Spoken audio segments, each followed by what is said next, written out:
Welcome to Module 3, Part 1, which is the step, where are we now in the sustainability journey?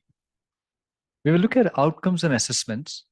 And then in session 1, in this Part 1, we will take a look at understanding the context for sustainability. In this module, we will learn how to perform a materiality assessment, describe the key sources of organizational sustainability risks, know how to perform a sustainability risk assessment, describe the key organization level stakeholder groups and their expectations for sustainability, describe the key due diligence considerations for sustainability, know how to create and use a stakeholder map, and describe the key types and sources of sustainability standards and regulations. To recollect, we are in the continual improvement model journey for sustainability of an organization. We are in the step of where are we now? In this step, the following questions are asked. What is the current internal and external situation for your organization regarding sustainability? Internal means it could be things like the 4 dimensions, situations, the organizational maturity, the internal stakeholder requirements, the products and services from the organization. The external means regulation and standards to be aware of, the material sustainability topics which are important to the organization, any other external requirements of external stakeholders, any benchmarks, and threats and opportunities from the industries and from the market. The next question is to ask, what is your sustainability status compared to other organizations and to generally accepted standards? Third, which of your practices currently support and do not support your vision for sustainability? And then, what are your internal and external sustainability opportunities, constraints, weaknesses, and strengths? The SWOT, that is.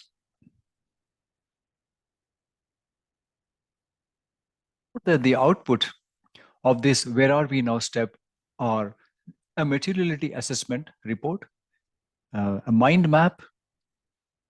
It could be in the form of a mind map. They can also be a SWOT report of the organization from a sustainability perspective, a risk report. This can be done internally by experts or by external consultants also. Note that the materiality assessment is needed during the vision creation also, though we are in this step where we will learn more about this materiality assessment, but it is actually also need to be understood in the what is the vision step as well, but more about that later. We'll take a look at what are the organization's outcomes to be achieved from this step. It is about understanding the current state of an organization and its ecosystem. So this can be documented through materiality assessments, risk reports, SWOT analysis, and stakeholder maps.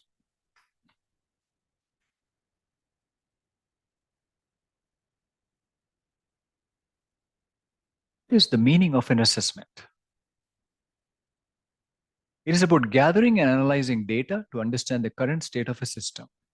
The scope and methods of assessment depend on its purpose. They can provide information about the current state of an organization without comparing it to any benchmarks, criteria, or previous assessment results.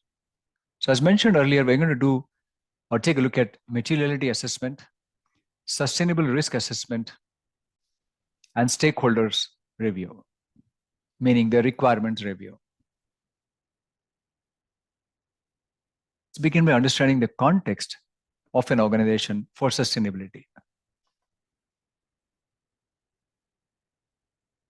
You might recollect there are macro, micro, and internal factors to be assessed.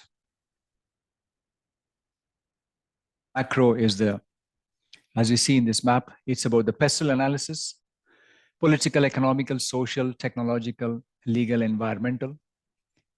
These have strategic and tactical importance. They can map to micro also to some level. Micro are the suppliers, competitors, logistics, raw materials, etc. These are of operational importance, and these can map to macro level as well. And then we have the internal ones, which are the technology, resources, processes, employees, governance, strategy, etc. So sustainability context is also important And this is done by performing a materiality assessment, sustainable risk assessment, stakeholder requirements review, and so on. So first, understand the sustainability context, then perform the organization's sustainability situation assessment, internal or external. External means understand regulations, standards, benchmark. Internal means the 4 dimensions, maturity assessments, the products and services being delivered, and also perform the SWOT audit and current state report. Which means that we are going to do the materiality assessment, sustainability risk assessment, stakeholder requirements review, and then followed by the external, internal, and other assessments.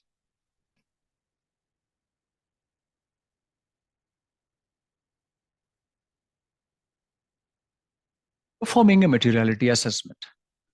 I would like to first mention a bit about what we learned about this in the previous module too. What is the vision?